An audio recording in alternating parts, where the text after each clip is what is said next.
Assalamualaikum warahmatullahi wabarakatuh. Shalom, Om Swastiastu, Namo Buddhaya, dan salam kebajikan, salam sejahtera bagi kita semua.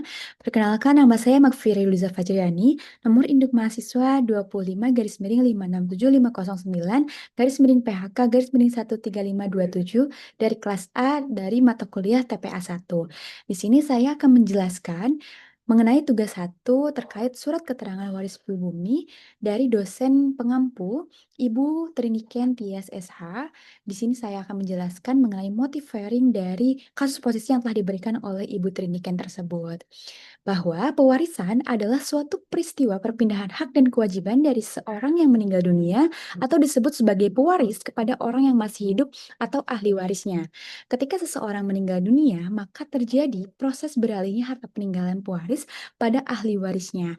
Sebagaimana pasal 833 Kitab Undang-Undang Hukum Perdata menegaskan bahwa para ahli waris dengan sendirinya karena hukum mendapatkan hak milik atas semua barang, semua hak, dan semua piutang orang yang meninggal tersebut. Kemudian, adapun prinsip yang terkandung dalam peribahasa Prancis yang berbunyi Le mort saisissent le vif, bahwa yang mati berpegang pada yang hidup. Hal tersebut memberikan pemahaman jika seseorang meninggal dunia, maka seluruh hak dan kewajibannya akan segera dialihkan kepada ahli warisnya. Nah, hak dan kewajiban yang akan dialihkan tersebut meliputi seluruh harta kekayaan pewaris yang dapat dinilai dengan uang. Bahwa berdasarkan pasal 830 Kitab Undang-Undang Hukum Perdata, pewarisan hanya terjadi karena kematian. Kemudian, ahli waris memiliki hak atas warisan atau harta peninggalan karena adanya perkawinan, hubungan darah antara ahli waris dan juga pewaris, serta wasiat. Jika ahli waris terlebih dahulu meninggal dunia ketika pewarisan terjadi, maka keturunan ahli waris tersebut diangkat sebagai pengganti tempat ahli waris yang telah meninggal sebelumnya atau disebut sebagai ahli waris pengganti. Kendati demikian, meskipun proses beralihnya harta peninggalan atau warisan harus dilakukan berdasarkan ketentuan hukum yang berlaku, namun tidak mengesampingkan peralihan harta warisan melalui proses musyawarah serta kesepakatan para ahli waris dalam pembagian harta warisan.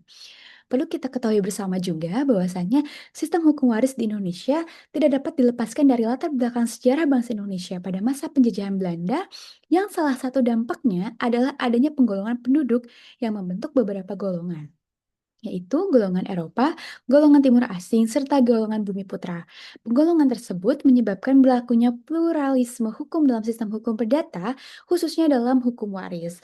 Nah, untuk memberikan kepastian hukum mengenai siapa saja yang berhak sebagai ahli waris, serta bagian yang menjadi hak masing-masing ahli waris, diperlukan suatu alat bukti yang memiliki kekuatan hukum. Salah satu dokumen yang berfungsi sebagai alat bukti tersebut adalah surat keterangan waris yang dibuat untuk menerangkan dan membuktikan secara sah mengenai identitas para ahli waris serta kedudukan mereka terhadap harta peninggalan pewaris tersebut. Kemudian, berdasarkan kasus waris ini, harta waris berupa tanah yang dimiliki oleh almarhum Tuan Hamis Daud merupakan harta bawaan beliau ke dalam pernikahan almarhum Tuan Hamis Daud dengan Nyonya Ariel Tatum melahirkan 3 orang anak sah, yaitu Tuan Judika, almarhumah Mahalini, dan Tuan Farrell. Tuan Judika telah menikah dengan Nyonya Raisa. Almarhumah Mahalini menikah dengan almarhum Rizky dengan dikaruniai 2 orang anak, yaitu Nona Bilqis dan juga Tuan Abdul. Sebagaimana pasal 852 Kitab Undang-Undang Hukum Perdata yang mengatur terkait golongan satu ahli waris yang terdiri dari suami atau istri yang hidup terlama, anak, keturunan dari anak-anak ke bawah, dan pasal 842 mengatur terkait ahli waris pengganti yang terjadi dalam garis lurus ke bawah yang sah berlangsung tanpa akhir. Nah, sehingga ahli waris almarhum Tuan Hamis Daud adalah yang pertama Titik Kamal, yang kedua Tasya Farasya, yang ketiga Nazar, yang ketiga Judika, yang keempat Farel, yang kelima Bilqis, dan yang keenam Abdul sebagai ahli waris pengganti dari almarhumah Mahalini yang sudah meninggal. Dalam kasus waris ini, Judika rela untuk tidak menerima hak waris bagiannya sehingga yang bersangkutan menyerahkan haknya kepada Farel, adik kandungnya, dengan membuat surat pernyataan kerelaan.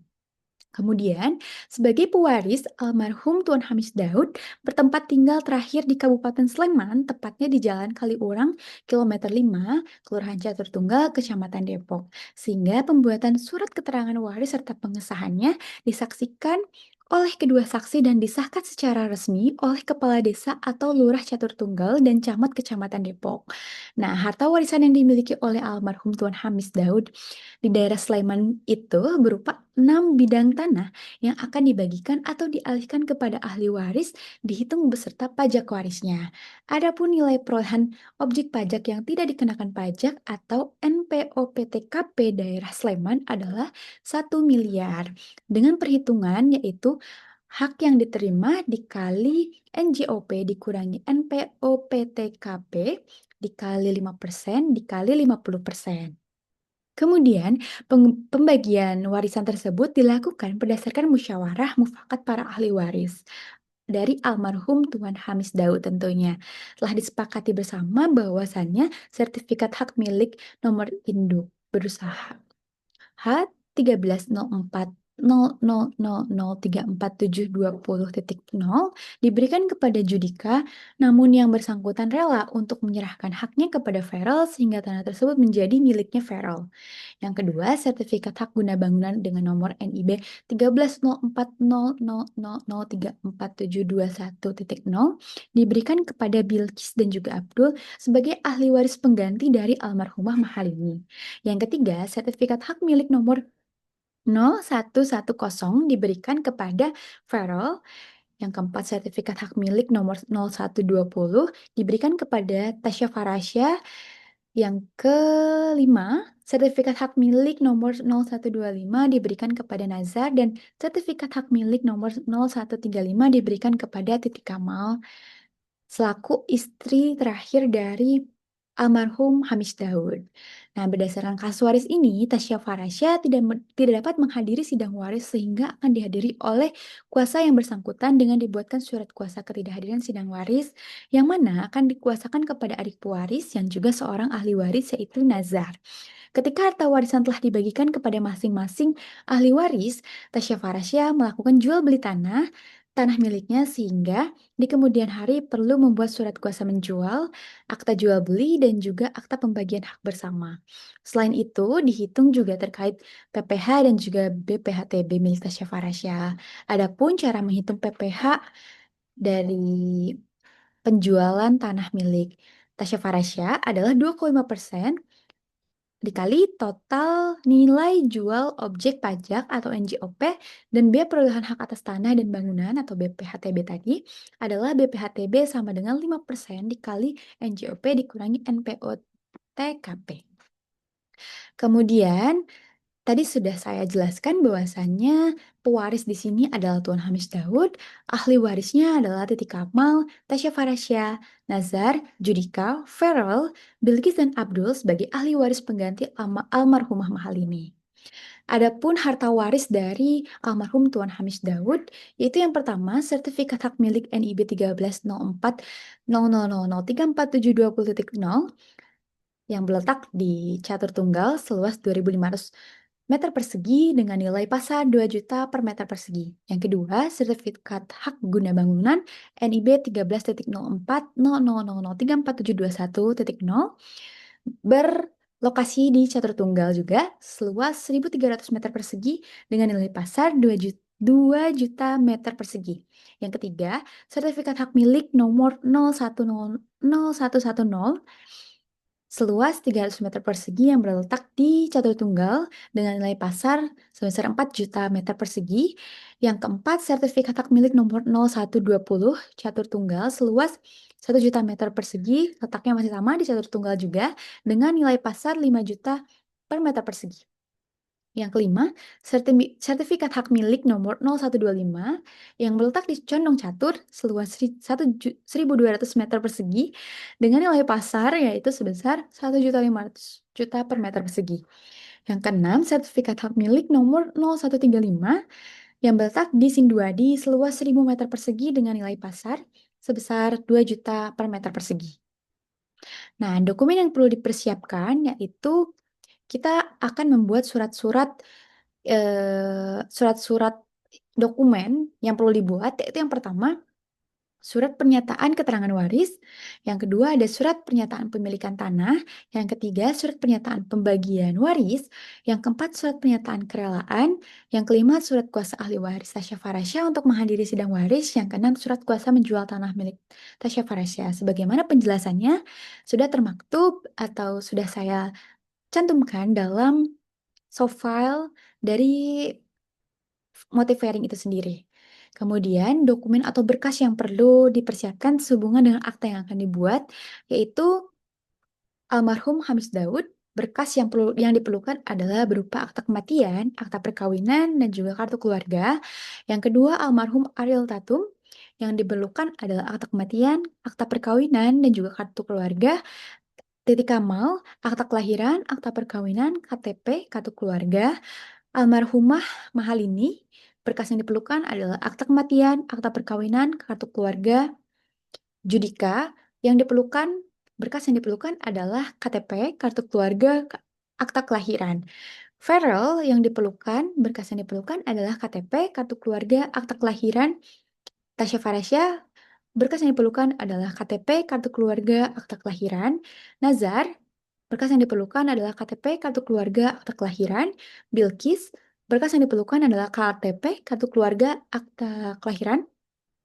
Abdul, berkas yang diperlukan adalah KTP, kartu keluarga, dan akta kelahiran. Kemudian, kepemilikan tanah, berkas yang perlu dilampirkan atau diperlukan adalah asli sertifikat atas tanah itu sendiri, PBB terakhir pada tahun 2026, bukti pembayaran PPB di tahun terakhir. Kemudian kepemilikan tanah yang kedua juga sama, ketiga, keempat, dan juga kelima, dan juga keenam. Dibutuhkan asli sertifikat atas tanah PBB terakhir pada tahun 2026, bukti pembayaran PPBB tahun terakhir. Kemudian untuk NPWP, semua diperlukan bagi ahli waris yang memiliki. Dan berkas untuk saksi-saksi diperlukan KTP dan juga kartu keluarga. Kemudian mengenai pajak waris dan pajak jual beli itu sendiri, di sini mengenai sertifikat hak milik NIB 130400034720, di mana hak yang diterima di KLNJOP-nya itu sebesar 5 miliar. Kemudian sertifikat hak guna bangunan NIB 130400034721.0, hak yang diterima dikali NJOP-nya itu sendiri sebesar 2 miliar 600 juta. Kemudian sertifikat hak milik nomor 0110, hak yang diterima dikali NJOP-nya itu sendiri sebesar 1 miliar 200 juta.